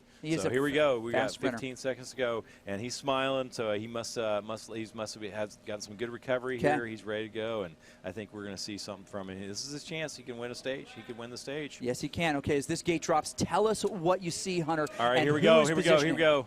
They're starting. They're right out of the gate here. You're right. Matthew John takes off right away, right from the beginning. We've got Adam Zimmerman right up there. There's Kim Little right on the wheel. He's going hard. Adam's licking his lips. He's ready to go. He's just had some fried chicken, and he is kicking butt right now. He's throwing the bones off the side. And there we got Casey Shum. Casey is off the front. What is he doing? He's going for it. He's trying to go. He's getting somebody to whisper in his ear right now. Neil secrets. Neil is telling the secrets of all of the the ideas behind Watopia. And now we see Lionel coming up on the draft there. Lionel's not letting anybody go. It's his race to lose. It is. And he's got to make sure that he stays right there. And like you said, you can't win in the beginning, but you certainly can lose it. You can lose it. This is it. These guys are all here. Soren Bay is right at the front. There's Matthew Gardner. He's still smiling. He is still smiling. This guy, I mean, I don't know. He's smiling Matthew Gardner. That's just who he is. That's who he is. And now you see a long run in, kind of like the first stage, a long run in to the section of measure. It looks like a tadpole a little bit, right? You've got that long run in that's getting us to the volcano circuit. Now that is the crit circuit, much used that way. You'll even see a countdown timer on there that shows you what's there. But as we look at these points over here, and let's pay very, very close attention to them, the one who looks like Matthew Gardner Lionel Sanders still has 31 points in the group. Those of you who can see that. But Casey Shum, now with 25, puts himself in a great spot. He can actually finish pretty high. We could actually not know who the absolute winner is at the end of this. Zimmerman's got 26 points. Yes, Zimmerman he does. 13 and 13, 26 points. So. 31, 26. Zimmerman is in the driver's seat here, especially if he has a great, strong finish. So we'll pull out the abacus, right? We'll do some ancient Chinese math, and we'll figure out what the possibilities are to finish this thing. This stuff is exponentially weighted calculus. Ooh. We're doing curvilinear functions here. This is craziness that we're working on. We're making sure that we're getting all this right, so that way all these riders know exactly where they are, and that way they can keep focused, because they are getting tips, they're getting ideas, they're getting help, they're getting positive affirmations from their coaches, from their helpers down there on the right beside them. They're listening to their favorite music. Here we see Dan Netzer and Gavin Arbor just rolling along here. They're just getting warmed back up. You know, Chris, this isn't easy from the rest. You know, when you're riding your bicycle, you want to just keep riding. I hate stopping. You know, you go out on a ride and then you stop and then you got to get going again. You got it warmed up. Well, you know what? That's why we saw them pedaling in between. They're just resting there, but still, they have to get going again, and that's what they're doing. Their power's coming back up. Their heart rates are coming back up. They're getting back in. They're trying to find that rhythm, that groove again. And once you lose that rhythm, it can be really tough to get it back. So I think we're looking at, we got Casey here joking with Joachim Plumbers. They're having fun. They're good buddies. They race each other every week. They've been really great, good buddies. So it's exciting to see them in the venue here together, hanging out. Yes, and, one from the U.S., the other from Denmark. No, Norway. No, Netherlands. I think Dutch. I think he's Dutch. Yeah, oh, he's Dutch. Okay, there you go. Yep. Good. And so, that's the amazing thing. A lot of people in the social media asking some interesting questions, like, why don't these guys ride outside? Well, they do. But in the Netherlands, it's not a great time. I got sent, I'm just from Idaho, and my wife sent me a picture, or excuse me, my son sent me a picture of snow today there. Yes. So it's not riding season for everybody else. That's why they ride inside on trainers. But they have to historically wait. Oh, big push by Casey Shum here. He was actually trying to respond to what was happening on the front. Lionel Sanders, you sneaky little vixen. What is going on here? You decide to attack as you're coming up and over. This is the start of the lap. Now they're going to come around to finish here in just a little bit. 3 laps to go on this course. This is the first time under that big gate. You saw the big archway. Sometimes that takes you into another dimension. Sometimes that just takes you back around around the course here. It actually doesn't go. Hey, you know, it's getting hot in here. I mean, I feel like there's lava everywhere. I mean, these riders, watch out, their tires are going to burn off. I'm pretty sure this is not a safe environment to race in, but we're going to look past it now. We're going to treat other things as a fantasy as well. But as these riders come through this section, they're going to come out into the real world, well, the light of day, outside the caldera, down to what will be the lowest point on the map here. And this is a good time to really quickly check out the telemetry and get a sense of where they are on the course. You're going to come right down here into the flat here. Casey Shum kind of sitting on the front. Dan Netzer wanting a little piece of that front pie himself. But you'll notice at the end of this really low section, they're going to climb up. And that is usually where the fireworks go. It's not what happens on that first climb, although that tends to start it. But look at that yellow section after. That is going to be one of the toughest spots. And a number of riders, including Claudia Bering, have used that to their incredible advantage in other parts of the race. Now, she's going to race here in the women's finale here in just a second, but that is one of the things available. Now, they're about to hit this climb. Kim Little has got to stay on this. Big numbers being put out by these guys. He's going. He is. A big attack by Lionel Sanders a little earlier than expected, and Kim Little is going to have the power to pull him back. Lionel Sanders with that evil grin on his face. Is he Chucky? Hard to tell. My goodness. There may be a knife in his back pocket. It's hard to tell as well. Kim Little, the British champion, the Union Jack on his back, climbing up this hill with him. These guys may have a little chance for a breakaway here. That's the guy you want to go with, Kim Little, if you want to create something special in here. But everybody else says, not so fast, my friend. Here's what you can't do, Kim Little. You can't give up and get shot out the back here. Oh, my goodness. Looking good. No, he's got to close that really quick. He's got to close down. Because when they hit this hill, it's going to pick up again, and that's a gap that you cannot get. Look at that. At the very top, it says close the gap. Those are good instructions. Those are good instructions. Follow the instructions. Follow the instructions. What it says, do that. Exactly. No kidding. He's over the top here. That's great. Big attack. He's got to be ready. My goodness. Close that gap. And again, we see those close the gap instructions. Very, very good advice. This is not an IKEA bookshelf, ladies and gentlemen. You do not have extra parts when you are over. You have to follow the instructions. If the system says close the gap, you better close the gap. And there we saw smiling Matthew Gardner there. He's still just hanging in. Didn't look like that little attack did anything to him. That's a scary face, Matthew Gardner. It looks like he's staring at a tasty nugget in front of him. He's like, tasty nugget. He's focused. He's focused. But he's decided to let all the fans see what his heart rate monitor looks like and how. No, he doesn't care about fashion. He's 178, 179. I mean, his heart is beating very quickly, but his wattage, his work rate is very low. Yes. So what that means is that he had to do a big effort. His heart recovers slower. Your heart recovers around a 30-second half-life. It takes about 30 seconds after the effort that you do for it to come back down to where it was before the effort. But in this case, the effort doesn't slow down, right? We get a little short effort. They had to go really high, big numbers, 600, 700 watts. Heart rates went through the roof, and then it eased off to 200, 150 watts, but still right back on the gas. So now you'll start to see them heading back into this area, and we see his heart rate has come down to 170, 169. So he's recovering, okay, but he's still pumping a lot of blood right there, waiting for the attack from Lionel, the robot Sanders. I mean, no kidding. This guy, you're right. I think he does. He kind of looks like Chucky.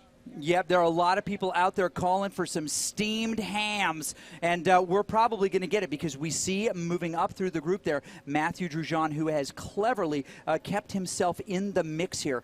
Kind of at the back of that group in a dangerous spot, Gavin Arbor again. He's well known as a tail gunner. He likes that position quite a bit, but you can't spend all your time recovering. Let's do some quick maths here, right? If somebody gets a 2-second gap, and then there's a small group with another 2-second gap, but you're at the end of that line following another 2-second gap. We add that up. How much is it? 4. Almost. I think I give 3. 3 2-second gaps. Okay. Yes. Everyone else has to cover 2 seconds or 4 seconds, but if you're tail gunning, you have to cover a 6-second gap. You have to pull that sucker back. I realize that is probably more math than Liam Baird is willing to do online, but that's okay. That's why you have the app, Baird. Not something you need to worry about. You've got friends that'll do your math for you. Calculators on your phones. That's right. and your computers, people. No kidding. Wait till you're on the bus back to school and then copy those other people's homework. Exactly. All right, we're coming up here. This is going to be the end of that first lap. Yep. We've got 2 more laps to go. This is going they're gonna see what kind of fireworks happens again. I mean, to me, you know, if I was Lionel Sanders, I would just continue the attacks. Matthew Giroux looking very good. Heart rate 150 beats a minute.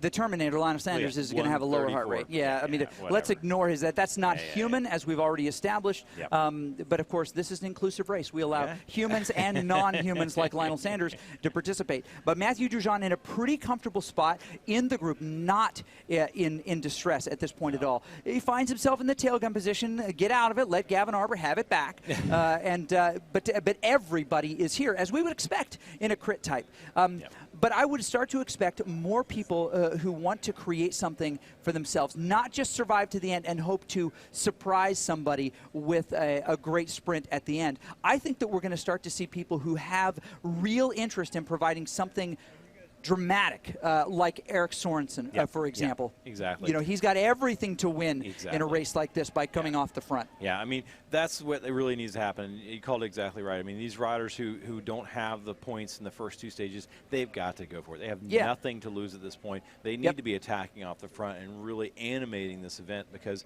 otherwise they're just going to end up in the same place at the end, and you know, what's that worth? So you need to see these attacks. We need to see that going on. We need to see some excitement here and see what happens, because very likely is one of the riders who doesn't have the points, they may be able to go off the front, and everybody knows, oh, that guy doesn't have the points, they'll let him go. They'll let him go, and then all of a sudden he wins the race. So that's a great thing that happens all the time in bicycle racing, where we see somebody slip away, they're not in any threat for the overall, and they end up winning the race. You know, we've got to see this. You know, that's, to me, is part of it. But at the same time, why we're not seeing these attacks? They're tired. They're tired. They're very tired. They had a tough day yesterday. They've had two really tough events here. Lionel Sanders very comfortable in this spot. His entourage right there with him, just to, you know, whisper things in his ear if he needs a little motivation. You know, whispering things like flowers, Teletubbies, you know, My Little Pony. Those things that he really, really likes. He's in soft pillows. Yes. Now he's in the backside of this group. He's going to do a little bit of dig, and he takes an elevator straight to the penthouse. Come on, Wheezy, moving on up to the big time. Lionel Sanders wants a deluxe apartment in the sky, and he's not going to get it because Kim Little and Gavin Arbor have decided to throw down. Can they create a gap here? Maybe, maybe not. Hard to tell. So many. Soren Bay taking his advice and his chance to get to the front there, trying to push even more than these other guys. But again, he slides to the back now as well because the surge is here.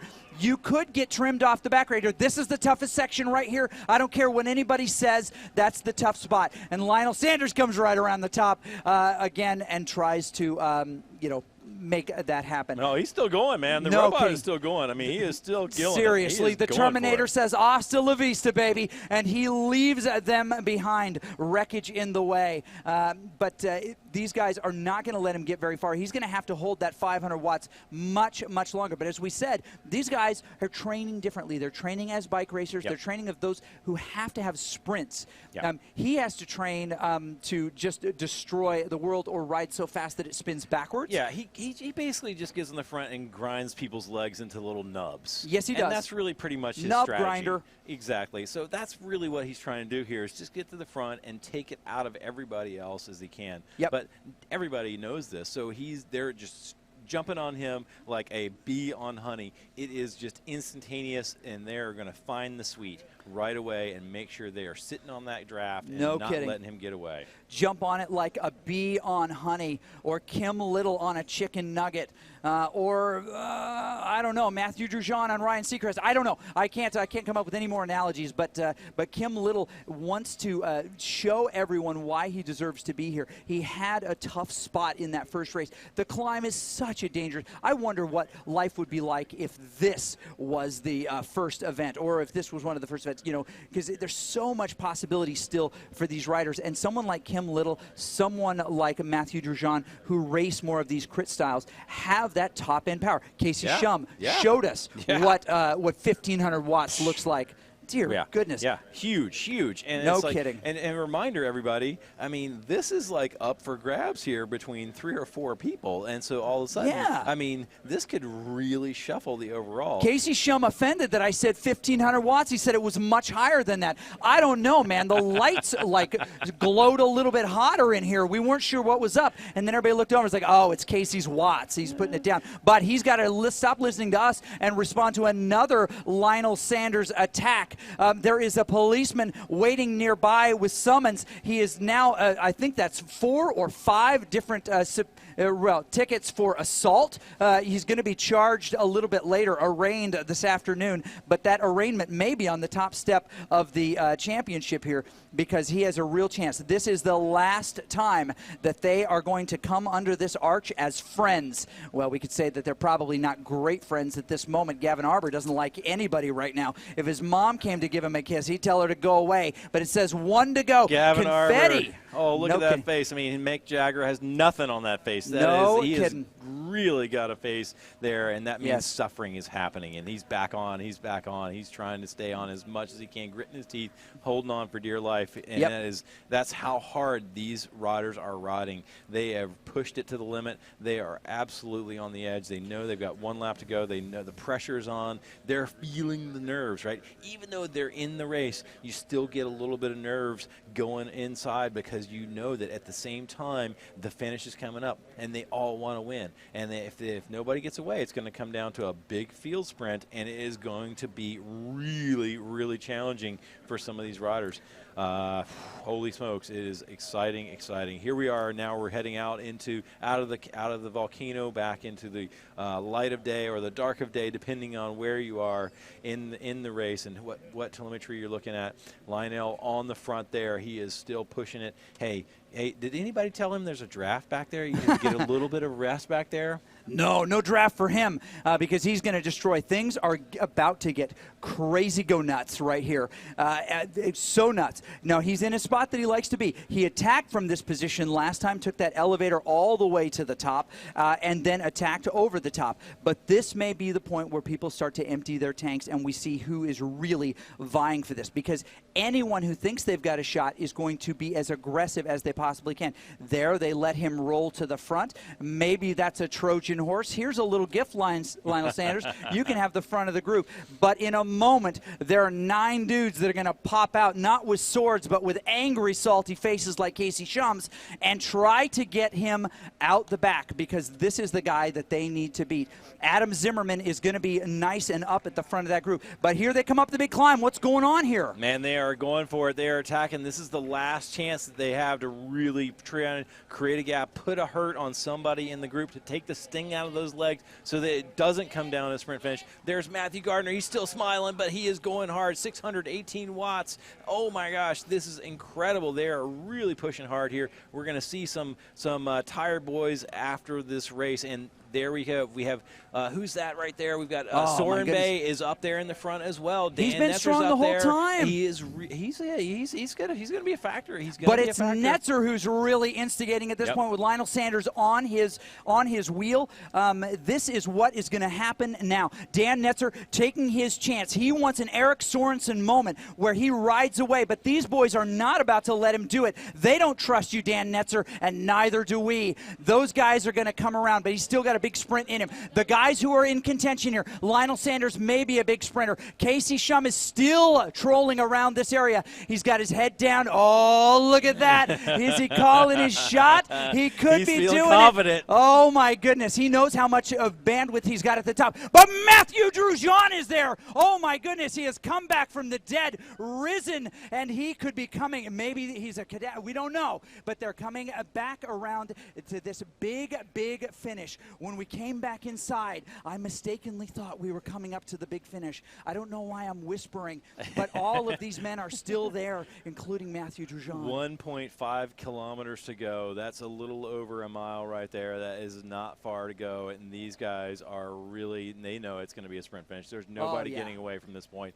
They're saving up their energy. They're trying to get a draft. They're making sure that they are going to be there to the finish. And like you said, Casey is looking. He's taunting taunting them through his webcam. He is taunting them and letting everyone know that he has got what it takes to get to the finish. You know, and what he did there in that road race, kidding. you know, I mean, I might be switching my money on him.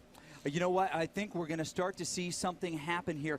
These guys know that the wrong time to go for this sprint is at the very, very end. But somebody has got to be the instigator. And it looks like it might be Matthew Gardner kind of sliding to the front there. Maybe so. Maybe somebody else. Hard to tell at this point. Gardner, Kim Little sliding to the front. It is anyone's game. Big jump happening right there.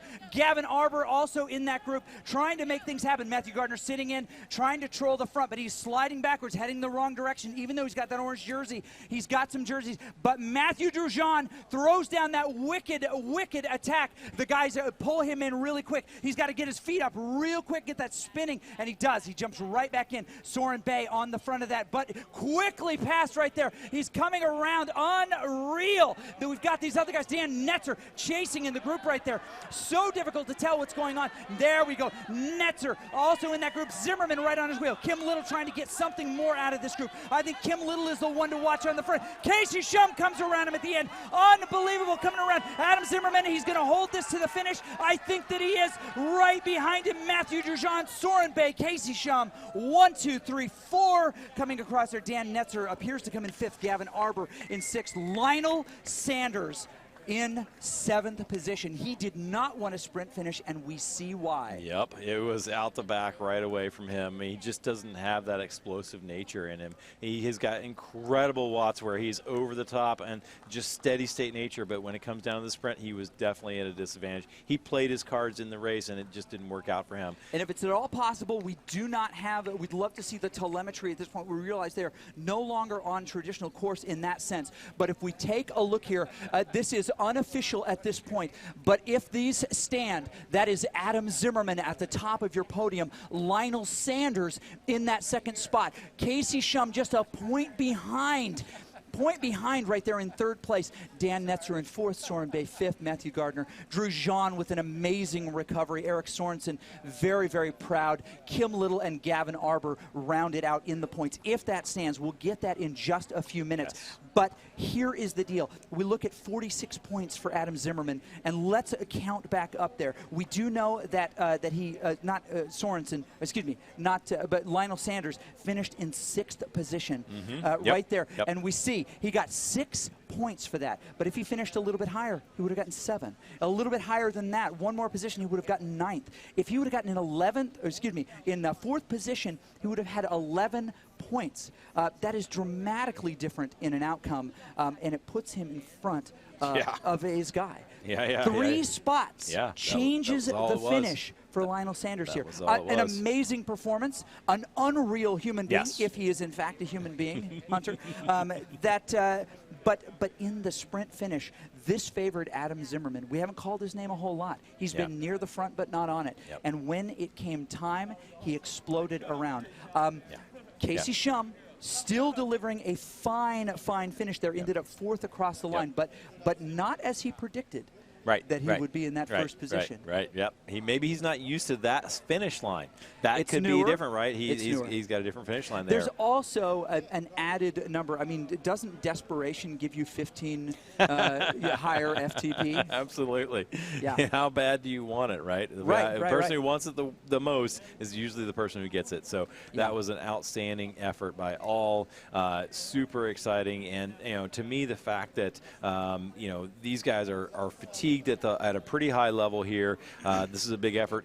It validates Adam Zimmerman as the Zwift USA national champion. Okay. Now, I know he took a lot of heat on social media for that. They asked, what is going on as Zwift national champion? Who is this guy? He gets to wear the American flag for the entire year because he's the national champion. But you know what? He came here today. He's on a calibrated Cyclops hammer trainer. He has raced against some of the world's best in this event, and he has won. He has validated the fact that he should be and rightfully is deserving of the U.S. National Championship on Zwift. Absolutely, Zimmerman proved why he is so tight. And again, those are preliminaries. We'll get the officials here in just a little bit from the stage. But in a moment here, I'm hoping what we'll do is we'll take a peek at how that sprint unfolded, because it changed hands several times. The trophy just hopped. I couldn't keep up. I couldn't keep up. Tricky. It was really tricky, and it came down there. I mean, Kim Little had an incredible effort. I saw that British Union Jack take off, and then all of a sudden, you know, it was like after that, where's Zimmerman? There's Zimmerman. You know, it was incredible to see from that overhead view, that really nice overhead view, and what happens in the finish. So I can't wait for this replay. Okay, so here it is right now. This is kind of how the end of the race breaks down. Lionel Sanders in the spot that he is. He jumps and says, I am going to take control of this. But there are other people who had something different on their mind. This is earlier in the race, is about halfway through. He decided he was going to try to get away, but the group would eventually pull him back, and there's nothing he could do about it. He did not want this to come to a sprint finish, and now we see why. Yep. And now, as we come around here, other people said, you know what, my legs are plenty fresh, including the guy in the green, Matthew Gardner, who chooses this opportunity to really kick it into gear. They did, of course, pull him back, which was nice. But Casey Shum also launching off the front there, trying to make something happen. Matthew Giroux with a heroic effort to try to get away, but those guys ended up pulling him back. He managed to get back in the group and have a great sprint.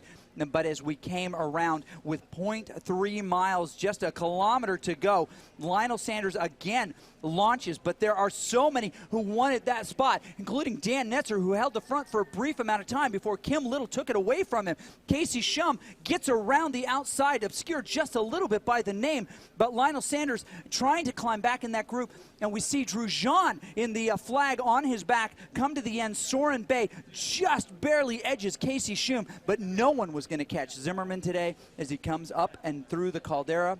That is not a course you want to veer off course, because if you fall into that lava, game over, man. Game over. Game over. You are going to be burned up by the hot lava. Look at all of that confetti. Every single rider got a best time on that. Wow. Are you surprised? Not at all. I mean, we've been seeing personal bets all day long from the performance group, the women's, the men's. We're seeing it now in the elite group. I mean, they're breaking records here, and that is what it's all about. The fact that they're on their bikes, they're challenging themselves to the absolute maximum. They're pushing their bodies. They're producing more watts than they've ever produced inside this course, inside this game, and that is super exciting. Makes for a great race between all of them. Absolutely. You know what? We've got a lot of folks who are watching in the different venues. We've got lots of folks on Facebook and appreciating the messages. A lot of great stuff. Carissa Min, who raced in the bracketed postseason, she did not advance all the way, but it was one of the best. She actually predicted Adam was going to be the one. I think good riders know other good riders and maybe can sense what's inside them. Right. Beyond, Absolutely. say, the pancreas and lymph nodes and such things. Exactly. Okay. Exactly. No, really great job here, and this is again another exciting finish. All three stages kept us suspenseful. It came down to the final one. It's time now for the official results. And we've been waiting. We thought we had it. Adam Zimmerman in first place, Lionel Sanders in second, Casey Shum in third. Overall, Dan Netzer and then Soren Bay round out the top five. And we got sixth place, Matthew Smiling Gardner, there he is. Matthew Giroux, Eric Sorensen, Kim Little, and Gavin Arbor round out the 10th place. I've got two additional awards to throw in here, regardless of their position. Comeback of the year goes to Gavin Arbor, who missed this cut in the race in London and showed why he belongs here. In fact, it was instrumental in that lead out at the end. People may not, we didn't call it, but he was working for his countrymen in that case and did an amazing job. The other guy is the comeback of the day, Matthew Giroux, who finds himself off the back in the second. And that's a painful position. It's not as painful a position if you qualify for a race that you feel like you're lucky to be there. Right. Not that any of these folks felt lucky to be there. It's another thing when there's so much weight on your shoulders and people are milling about you saying, oh, Matthew, you got this today. You're going to win it all. And you find yourself in 10th position. It's tough. Then he recovered and gave just an amazing performance at the end. It took second in that sprint, which was incredible. Fabulous. I mean, he got popped so early in that road race, and that was one of those things that, I mean, very surprising. I was completely surprised by that because he's usually a very good climber. He usually can stay with these guys, but that also speaks to just how big, how many watts that Lionel Sanders was doing up that climb. Adam Zimmerman was doing up that climb. Casey Shum was doing up that climb. They popped one of the best riders in the world off there, and he's in no man's land all by himself. Now, at the same time, maybe that gave him a little advantage here in the second one because he probably saved his legs a little bit. Saved legs a little bit, you know? and probably he's a smart guy, so he probably did. Okay, so as we put a bow on this, thank you for joining us. This CVR World Cup Major in LA. Here we are in the Velodrome in Los Angeles. Thank goodness I don't have to say Saint Quentin de Yvelines, right? Okay, the French one. Glad you can say that. Whew. Yeah, we can just say LA. What we're going to do is, in just a moment, we're going to clear the airwaves. But this is why you need to come back. The women are the finale. Yes. This was the penultimate race. The women are the finale. And here is what happened to get them to this position. Katie Pothier and her crew found themselves in, like everybody, a gate drop pop, right? They jumped out of the gate really, really quickly. And very quickly, a number of riders got trimmed off the back, even in this opening section. It was that hot. Allison Kubota, Dr. Kubota, for you, finds herself on that climb. But, of course, Esther Meisels was not about to let this happen and started climbing the ladder, so to speak. Made sure that she was wherever Allison was. Carrie Conabear, who missed the cut, as it were, in Paris, was not about to be denied in this, and she is somebody that should scare every woman in this group. Allison Kubota managed to pull back all of the riders in the field whenever she chose to. She really dictated it. But what we find is in the opening lap of the women's qualifier, this heat of the women's qualifier yesterday, Carrie Conabear finds herself always in that group. A PTZ rider and those reddish purpley jerseys, of course, those are the Velocity Vixens. That name is going to be really important in an hour and 13 minutes. These riders kept working. Inga Jansen made that group. It was 5. Well, at first it was 7, then it was 5, then it was 4. And eventually, Katie ended up getting popped off the back. We saw her at the very beginning. It put her in some distress, which we'll talk about here in a little bit, because those are some fast women. When they hit the climb, Allison showed why she climbs better than any of these women, perhaps, and is the favorite for the first stage coming up here. Inga Jansen, with her teammate, started playing some games. They started throwing one rider off the front, then the other rider, and that was maybe what softened up the legs. Jessica York with a gutty performance, even though she was off the back, managed to finish strong. Laura Conway also. Engelin Red, who won the final stage of the women's race here just a little bit ago. The performance category. Athena Padovas, who is in this race coming up here. But Carrie Conabear was thrilled that she was in the top 4 riders and going to advance, was able to do a little bit more, but there was one climb left to go, my friend. And when they hit that climb, things got crazy nuts. Now, Esther was smiling on her Cyclops trainer with her Power Tap pedals, doing the thing that she does. That bike, by the way, provided by Helen Cycles. It was a group of 4 that managed a gap. They put 22 seconds on Katie, and as they came around for this big sprint finish, it was all about Esther Meisels. Although Allison decided she was going to do a little bit of work. Look at the face that Esther just had. You'll see it again in a moment. As Allison settled in there, she's looking, and all of a sudden she smiles because she knows Esther's is coming by. Meisels for the win. She doesn't give up at all. She doesn't care who's behind her. She's trying to get, 21.7 gigawatts? She was trying to go back in time. Almost was able to do it. Meisels comes across first. Very happy. Allison Kubota to advance. And, of course, Carrie Conabear also in that advancing group in the 3rd position. Inga Jansen and Katie Pothier also 4th and 5th in that. They were the qualifying times. But then a little bit later, we find in this women's group, Beth York, who you've seen on the desk, Lori McMurtry, Emila Allenson, all of those riders, many of which you've already seen today, jumped out of the gates. Spoiler alert, those that you've seen today are not in the elite finals. Jennifer Rial, though, is somebody that you should be really concerned about. Claudia Bering never seems to be working that hard as the American champion. She is going to have the stars and stripes on her back until she wins probably the KOM jersey, and then it'll take it away. But Claudia Bering comes to the front of that group. So much effort. And, again, it's a group of 4 off the front. Again, we see 2 Velocity Vixen riders in that group, including our own Beth York. This is going to be a factor in this final, Chris. Oh, boy. We have never seen team dynamics played to the level that they're going to be played in this race. I predict, and so does the interwebs, as we looked at this course, that this was, of course, the second women's qualifier. And you see 4 riders off the front. They would be the 4 riders who would eventually advance to this group. Beth, very happy with their position, throws down an attack at the very end, not to try to get away, but rather to soften things up for her teammate who is in that group as well, and that would be Emily Joyner. But, of course, Jennifer Real decides that she is going to take the front of that race. But where is the woman that we are most concerned about? That would be, of course, Claudia Bering, right? She is not necessarily a sprinter, but she is the fastest American woman in the virtual world, and that's on a real bike, of course.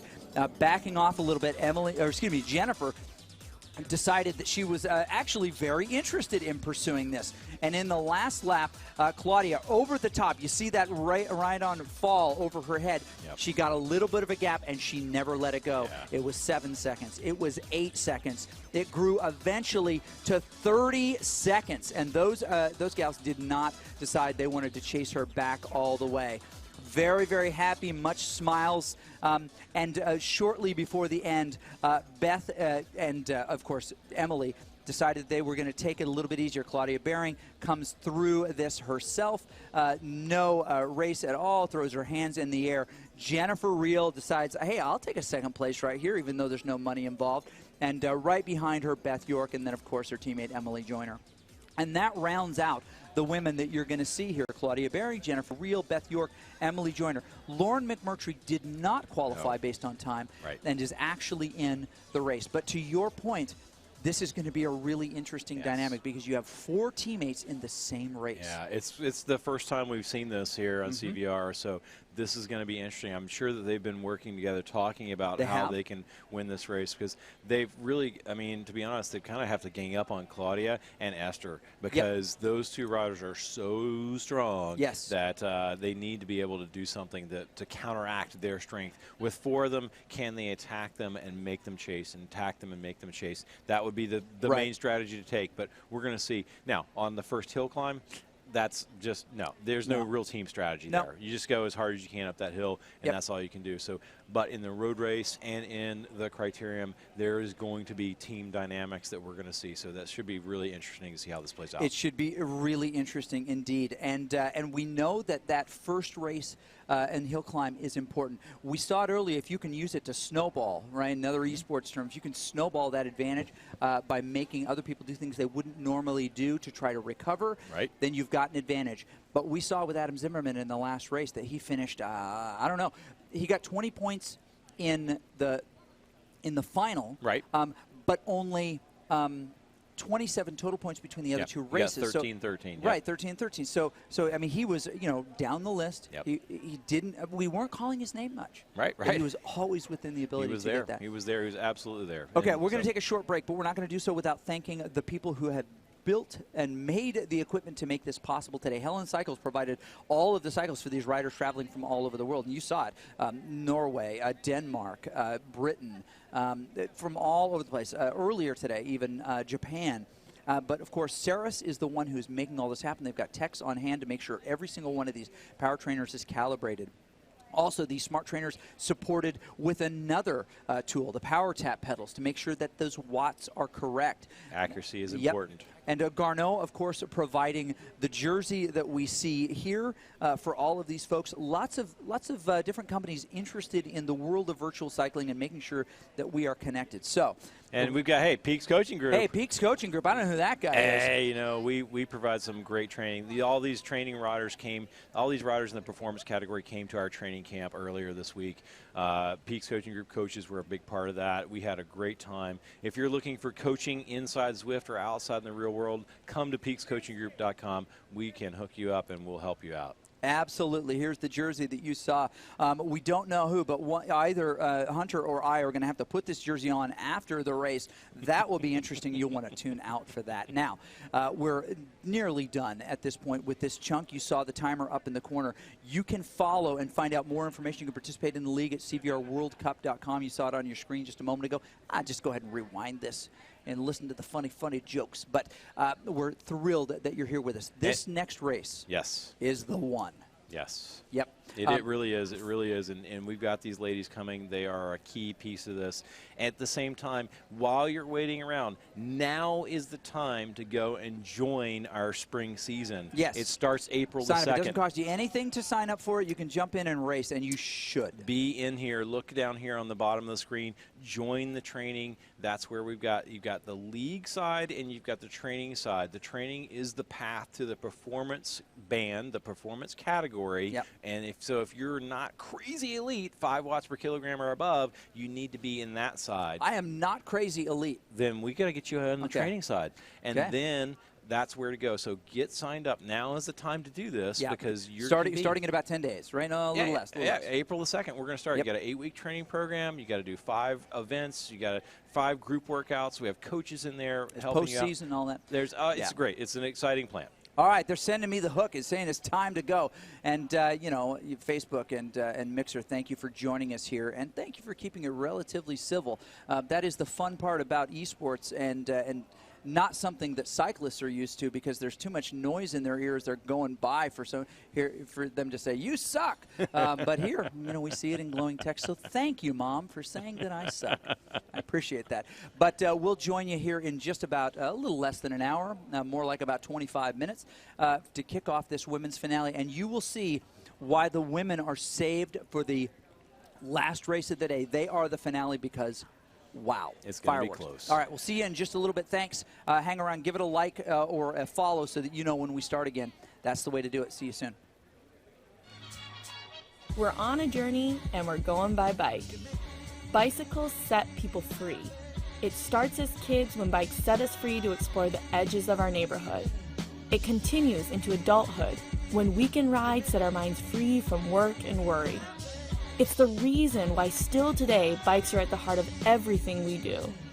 Through our products, we propel bike lovers forward, be it in pursuit of personal enjoyment or peak performance. Through our business approach, we strengthen our community in Madison, Wisconsin, where we design and build the vast majority of our American-made products. Through our advocacy, we promote healthier, happier, bike-smart communities both locally and nationally. We set out on this journey the day Sarah and Chris combined names to form Sarah's. So grab a bike and join us.